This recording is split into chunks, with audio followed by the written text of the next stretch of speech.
الحمد لله نحمده ونستعينه ونستغفره ونؤمن به ونتوكل عليه ونعوذ بالله من شرور أنفسنا ومن سيئات أعمالنا من يهده الله فلا مضل له ومن يضلل فلا هادي له ونشهد أن لا إله إلا الله وحده لا شريك له ونشهد أن سيدنا ومولانا محمدا عبده ورسوله صلى الله تعالى عليه وعلى آله وصحبه وبارك وسلم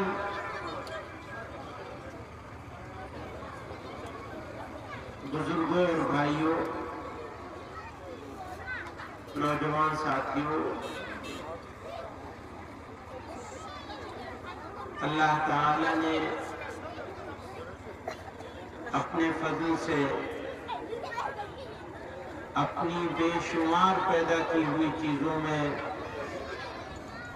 ہم کو انسان اشرف المخلوقات بنایا، سب سے اونچے درجے کی مخلوق بنایا، اور انسان بھی ایسا بنایا کہ کوئی کمی نہیں چھوڑی۔ دیکھنے کے لیے آنکھیں، سننے کے لیے کان، بولنے کے لیے زبان، دل، دماغ، جگر، معدہ، غرض بے شمار نعمتیں، اتنی نعمتیں جن کی ہم گنتی نہیں کر سکتے، ہم کو عطا فرمائے، اور اپنی نعمتوں کی تکمیل کر دی، ایمان عطا کر۔ ہم انسان ہوتے، ساری نعمتیں ہوتی، لیکن ایمان سے محروم رہ جاتے تو ہمارے انسان ہونے کا کوئی فائدہ نہ ہوتا، بلکہ نقصان ہو جائے کہ کوئی انسان ہو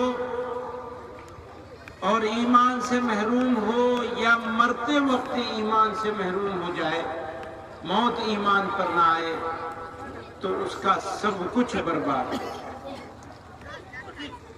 انسان ہونے کا فائدہ ہی تب ہوگا جب زندگی ایمان پر گزرے اور موت بھی ایمان پر آ جائے۔ جناب رسول اللہ صلی اللہ علیہ وسلم نے فرمایا، جیسی زندگی، جیسا جیون، ویسی موت۔ اچھی زندگی ہوگی تو اچھی موت آئے گی، اچھی موت آئے گی تو اچھی آخرت ہوگی۔ ہماری زندگی اس دنیا کے لیے نہیں ہے، ہماری زندگی آخرت کے لیے ہے۔ یہ دنیا کی زندگی، جناب رسول اللہ صلی اللہ علیہ وسلم نے فرمایا کہ یہ دنیا، یہ جو دنیا ہم کو عطا کی گئی، یہ آخرت کے لیے عطا کی۔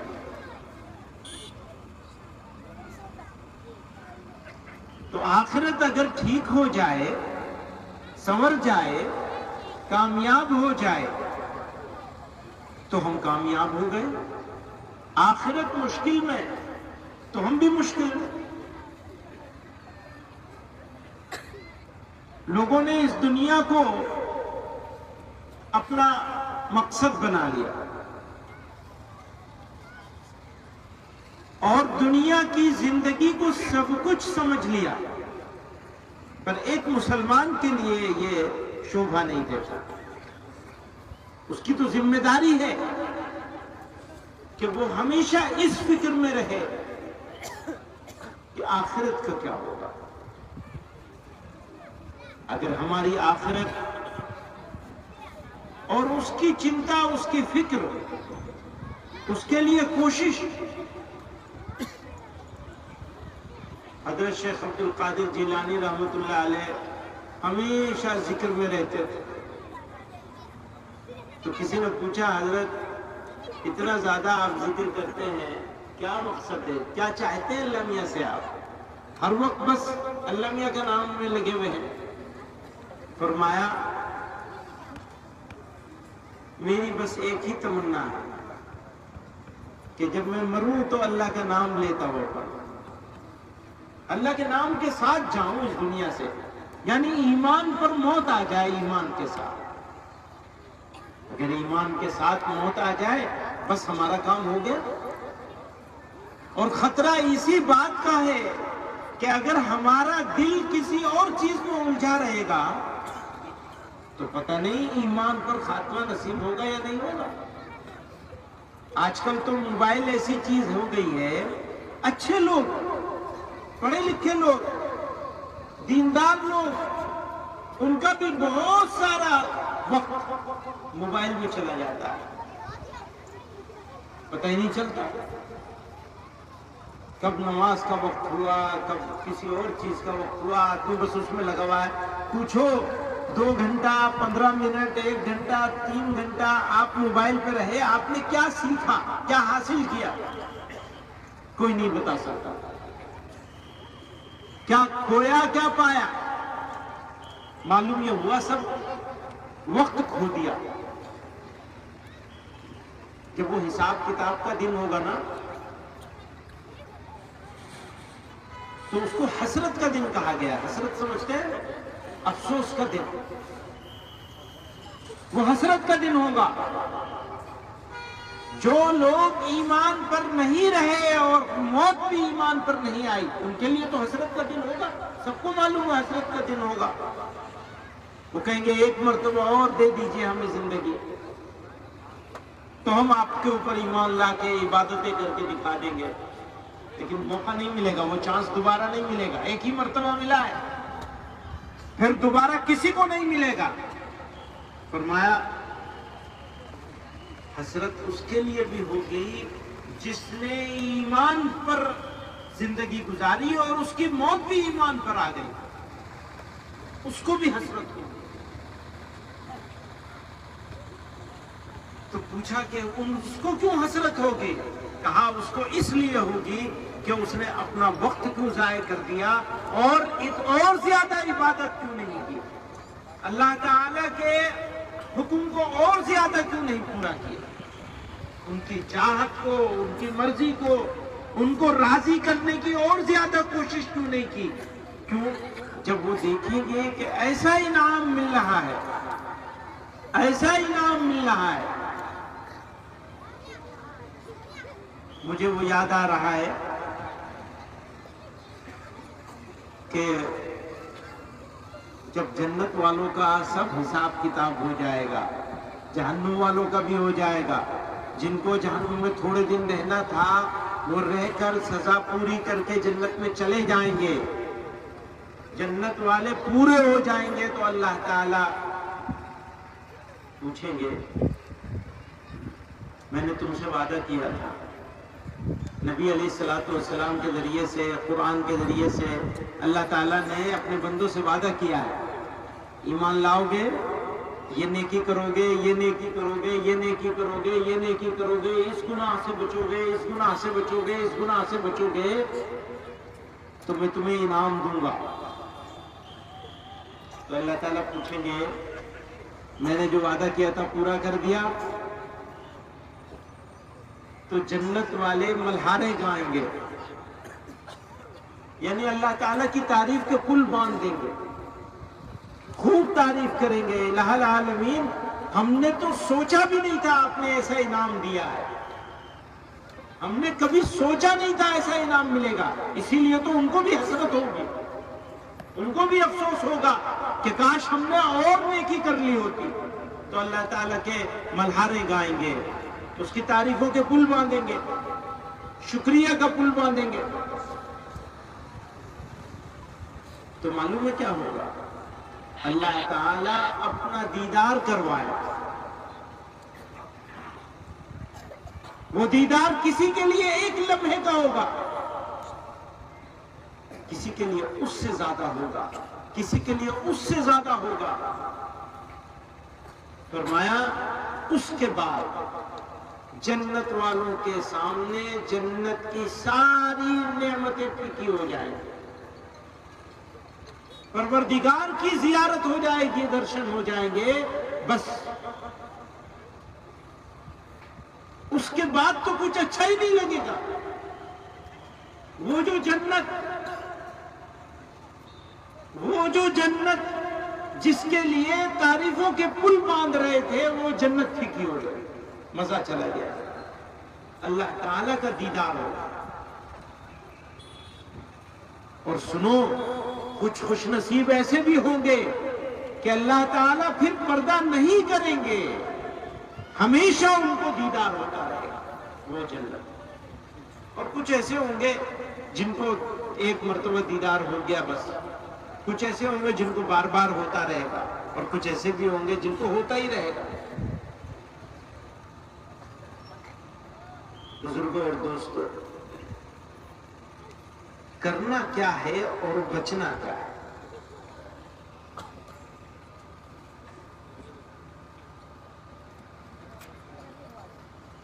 دیکھیے، لمبی بات کا کوئی فائدہ نہیں ہوتا. بہت لمبی تقریر ہو، بہت لمبا. مجھ سے کوئی کہہ رہا تھا بہت دور دور سے لوگ آئے ہیں، کچھ لوگ ایسے بھی ہیں جو 300-400 کلومیٹر سے آئے ہیں. تو ہمیں کرنا کیا ہے اور بچنا کن چیزوں سے ہے؟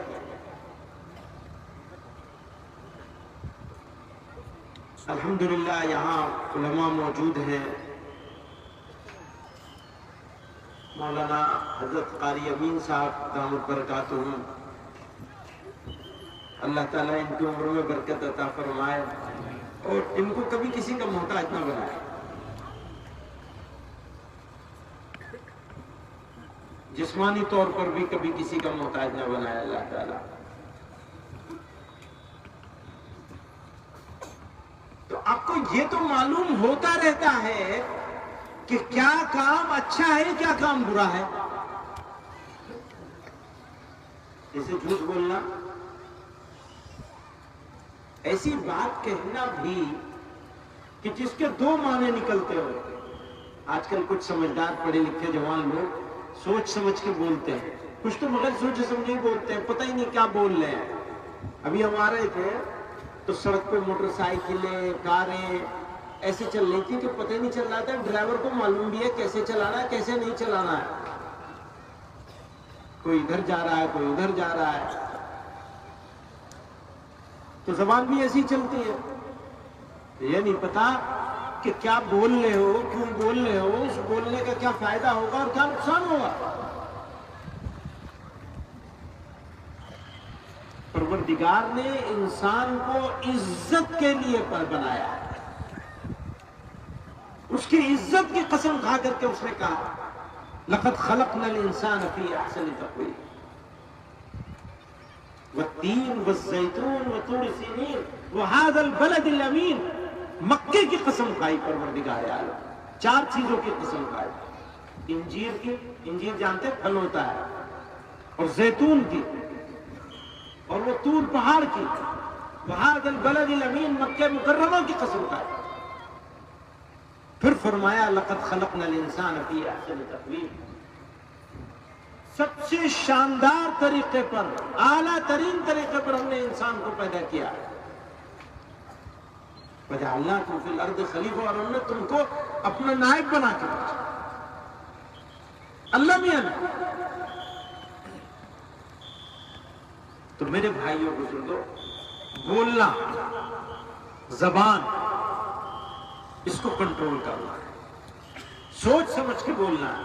جھوٹ نہیں بولنا ہے، کسی کو تکلیف دینے والا جملہ نہیں بولنا ہے، وہ بات نہیں بولنی ہے جس سے کسی کو تکلیف پہنچ سکتی ہے، چاہے کتنی سچ کیوں نہ ہو. بہت سارے سچ ہوتے ہیں. کوئی آدمی بیچارہ پیر سے معذور ہے، آپ نے اسے لنگڑا کہا، بات تو سچ ہے بھائی، لیکن اسے تو تکلیف ہو گئی، تو گناہ ہے یہ. تو سچ بولنا ثواب کا کام ہے، لیکن کہیں کہیں سچ بولنا گناہ کا کام ہے اگر تکلیف پہنچ سکتی ہے۔ اور بھی بہت ساری مثالیں ہیں اس کی۔ جھوٹ نہیں بولنا ہے، کم از کم جھوٹ بولنے سے بچنا ہے، اور جب زبان کی بات ہے تو ایسی بولو جس سے سامنے والا خوش ہو جائے، وہ کوئی ہو، وہ مسلمان ہو یا غیر مسلم ہو۔ اگر آپ کو کوئی بات بولنے سے کوئی انسان خوش ہو سکتا ہے تو یاد رکھیے گا اللہ تعالی خوش ہوگا۔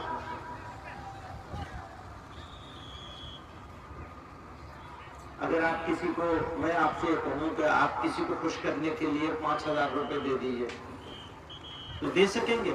مشکل ہوگا۔ روزانہ آدمیوں کو خوش کرنے کے لیے 5,000 روپے دیے جائیں گے، لیکن اگر آپ سے یہ کہیں کہ کسی مسلمان کو، کسی غیر مسلم کو، کسی بوڑھے کو، کسی کمزور کو دیکھ کر آپ ذرا مسکرا دیے، مسکرا کے بات کر لیے، اس سے اس کو خوشی ہوگی یا نہیں ہوگی؟ آپ کو ثواب مل گیا۔ مسکرانا، مسکرا کے بات کرنا، آدمی کو خوش کرنے کی کوشش کرنا، جھوٹ بولنے کی ضرورت نہیں ہے خوش کرنے کے لیے، لیکن آپ مسکرا کے اچھی بات کر لیں، خیریت پوچھ لیں، سلام کر لیں تو بندہ خوش ہو جائے۔ تو بولنا، سچ بولنا، جھوٹ بولنے سے بچنا، اور اچھی بات کہنا، نرم بات کہنا، گھر والوں کے ساتھ، گھر کی عورتوں کے ساتھ حسن معاملہ کرنا۔ فرمایا تم میں سب سے اچھا وہ ہے جو اپنے گھر والوں کے لیے سب سے اچھا ہو، مرد ہو یا عورت ہو۔ عورت اپنے گھر کے مردوں کے لیے اچھی ہو، مرد اپنے گھر کے عورتوں بچوں کے لیے اچھے ہو، تب آپ اچھے ہو۔ پھر اپنے بارے میں فرمایا جناب رسول اللہ صلی اللہ علیہ وسلم نے کہ تم میں سب سے اچھا ہوں، اور اس لیے کہ اپنے گھر والوں کے لیے سب سے اچھا ہوں۔ تو گھر والوں کے لیے اچھا ہونا یہ معیار ہے۔ اگر کسی کا ناپنا ہے یہ آدمی اچھا ہے یا برا ہے تو یہ دیکھ لو کہ گھر والوں کے ساتھ کیسا ہے، بچوں کے ساتھ کیسا ہے، گھر کی عورتوں کے ساتھ کیسا ہے۔ اگر ان کے ساتھ اچھا ہے تو آدمی اچھا ہے۔ اچھا، جو آدمی ابھی تک اپنے گھر والوں کے لیے اچھا نہیں ہے وہ آج طے کر لے، نہ آج سے ہم اپنے گھر والوں کے لیے اچھے ہو جائیں گے۔ آپ یہ طے کر لیں گے، کام شروع ہو جائے گا، اللہ میاں مدد کرنے لگیں گے۔ جب آپ اچھے ہو جائیں گے تو دوسرا بھی اچھے ہونے میں مجبور ہو جائے گا۔ اچھا، دوسرا خراب بھی ہو تو بھی آپ کو اچھا رہنا ہے۔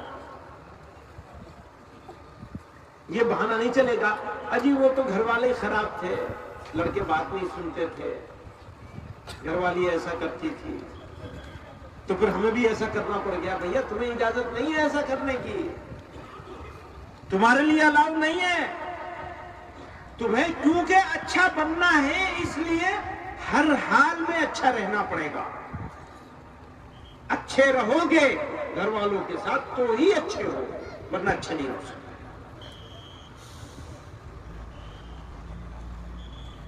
بچوں کی تعلیم پر توجہ دینی ہے، بچوں بچیوں کی تعلیم۔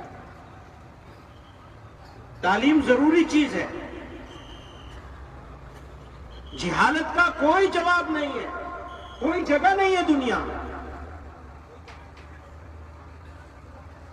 پہلا حکم جو حضرت جبریل علیہ السلام کے ذریعے سے ملا تھا وہ تو پڑھنے کا ہی ملا تھا، اقرا پڑھیے۔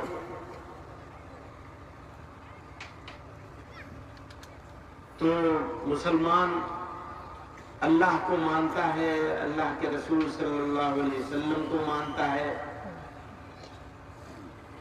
اور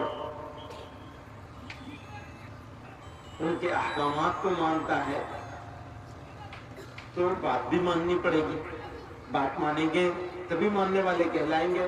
اجی ہم تو مانتے ہیں لیکن بات نہیں مان سکتے، اب کیسے ہم بتاؤ جھوٹ بولنے سے کیسے بچ جائیں گے؟ ہوتا نہیں جی ہم سے. جب غصہ آ جاتا ہے تو مار پٹائی کر لیتے ہیں گھر کے لوگوں کے ساتھ. اب یہ تو ہوتا نہیں ہمارے سے. اب ہم تو مضبوط ہے نا جی. نہیں، آپ کمزور ہیں. آپ اگر مضبوط ہیں تو غصے کو برداشت کرنا سیکھیے. جب غصہ آ رہا ہو اور طاقت بھی ہے آپ کے پاس، ڈنڈے سے آپ پٹائی بھی کر سکتے ہیں کسی کی. آپ کو غصہ بھی آ رہا ہے، اس وقت میں آپ بیٹھ جائیے، وضو کر لیجیے، غصے کو چھوڑ دیجیے. تو آپ پہلوان ہیں. پہلوان وہ نہیں جو بہت طاقت رکھتا ہو دو آدمیوں کو اٹھا کر پٹخ دیتا ہو. وہ پہلوان نہیں ہے. پہلوان وہ ہے جو غصے کے وقت میں اپنے غصے کو پی جائے. یہ ہے کمال آپ کا. اگر آپ انسان ہیں اور مسلمان ہیں اور جناب رسول اللہ صلی اللہ علیہ وسلم کے ماننے والے ہیں، نام لینے والے ہیں، تو غصے کے وقت میں اپنے غصے کو قابو کر کے دکھائیے. اس کی پریکٹس کیجیے، اس کی کوشش کیجیے، اس کا دھیان رکھیے. اگر آپ اپنے غصے کو قابو کر سکتے ہیں، یا کم سے کم اپنے گھر والوں کے سامنے تو غصے کو قابو کریے، پڑوسی کے سامنے تو غصے کو قابو کیجیے.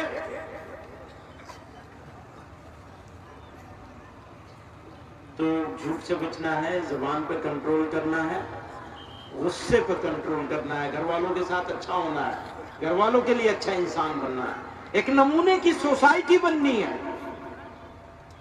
ایسی سوسائٹی، ایسا سماج کہ لوگ مثال دیں کہ دیکھو یہ مسلمان ہیں، دیکھو یہ اپنے گھر والوں کے ساتھ کیسا اچھا معاملہ کرتے ہیں، دیکھو یہ دوسروں کے ساتھ کس طرح مسکرا کے ملتے ہیں، دیکھو یہ جھوٹ نہیں بولتے،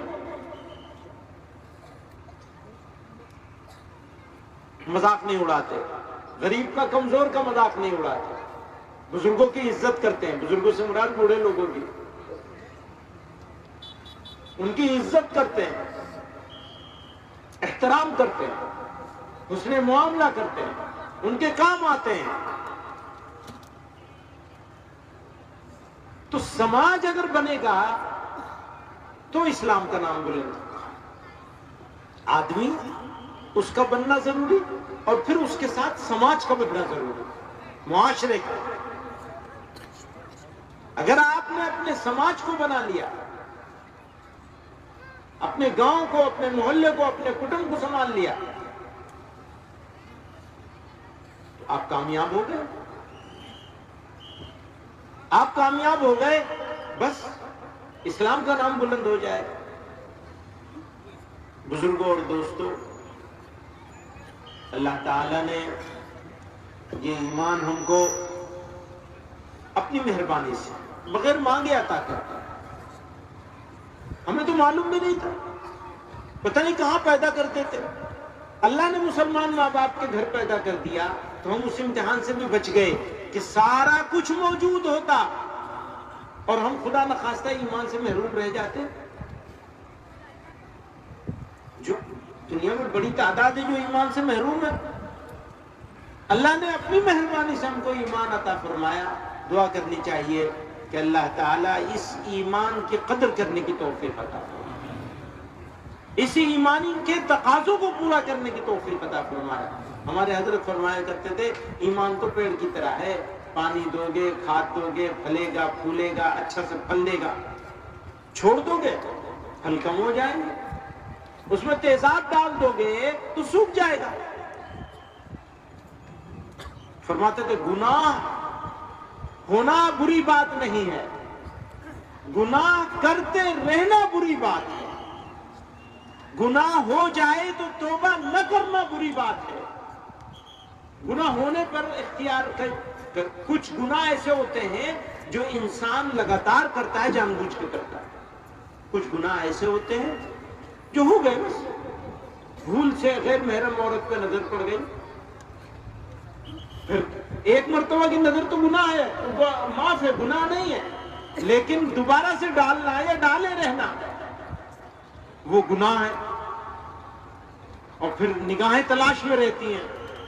وہ موبائل اسے یہی کام کرتا ہے. موبائل اسی لیے تو کہہ رہا تھا موبائل نہیں لینا چاہیے، صرف کام کرنا چاہیے موبائل پہ. سچے دل سے توبہ کرنی چاہیے. موبائل ایک ایسا گناہ ہے جو انسان کرتا رہتا ہے، پتہ بھی نہیں چلتا. بہت سارے گناہ ہیں جس کا پتہ چل جاتا ہے، جھوٹ بولنے کا پتہ چل جاتا ہے، حالانکہ آج کل عادت ہو گئی جھوٹ بولنے کی، ابھی جھوٹ کا بھی پتہ نہیں چلتا. لیکن موبائل تو ایسا گناہ ہے بالکل پتہ نہیں چلتا، غیر محرم کو دیکھتے رہتے ہیں آپ، احساس بھی نہیں ہوتا. تو توبہ کرتا رہے گا آدمی، توبہ گناہ ہوگا توبہ کرے گا تو معافی ہو جائے گی. اللہ تعالیٰ معاف کرنے کے منتظر رہتے ہیں کہ معافی مانگے تو ہم معاف کریں.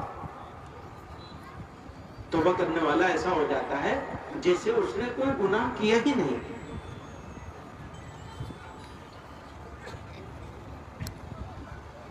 تو بزرگوں اور دوستوں، یہ کہ جی ہماری زندگی تو بہت گناہوں کی زندگی ہے. ہاں جی بہت گناہوں کی زندگی ہے، لیکن توبہ کریں گے تو آپ بالکل پاکیزہ ہو جائیں، اللہ والے ہو جائیں. گناہ کرنے سے پہلے جب آدمی نیکی کا کام کر رہا ہوتا ہے تو جس مقام پر ہوتا ہے، گناہ کرنے سے اس کا مقام گر جاتا ہے، نیچے چلا جاتا ہے. لیکن توبہ کرنے سے جس مقام پر پہلے تھا اللہ تعالیٰ اس سے بھی اوپر مقام پہ پہنچاتے تھے. اتنی شاندار چیز ہے توبہ. توبہ کا مطلب زبان سے توبہ توبہ کہنا نہیں ہے. توبہ کا مطلب یہ ارادہ کر لینا کہ اب یہ گناہ نہیں کریں گے، اب جھوٹ نہیں بولیں گے، اب دھوکہ نہیں دیں گے، اب کسی کو تکلیف نہیں دیں گے، کسی کے دل کو دکھائیں گے نہیں، اب ہم حرام مال نہیں کھائیں گے. آدمی عزم کر لے اب ہم موبائل کے اوپر غیر محرم عورت کو نہیں دیکھیں گے. آدمی عزم کر لے. میں نوجوانوں سے کہتا ہوں، دیمک لکڑی کو جس طرح برباد کرتی ہے، اس سے زیادہ یہ موبائل پر غیر محرم عورتوں کا یا اس طرح کی چیزوں کا دیکھنا انسان کے ایمان کو کھا جائے، اور دنیا بھی اور آخرت بھی. کیونکہ آپ کا وقت ضائع ہوا تو آپ نہ تو اپنی کمائی کے اوپر وہ ٹائم لگائیں گے، نہ اپنی صحت بنانے پہ وہ ٹائم لگائیں گے. بس چلا گیا وقت، کوئی حساب ہی نہیں رہ گیا اس وقت. تو اللہ تعالی ہمیں آپ کو سب کو اپنے وقت کو، اپنے مال کو، اپنی صحت کو، اپنی جوانی کو ضائع کرنے سے بچائے. اللہ تعالی اپنے احکامات پر چلنے کی توفیق عطا فرمائے، اور بھول چوک ہو جائے تو سچے دل سے توبہ کی توفیق عطا فرمائے. وآخر دعوانا الحمدللہ رب العالمین. Thanks for watching. Don't forget to like, comment, share and subscribe to Al Wahid channel.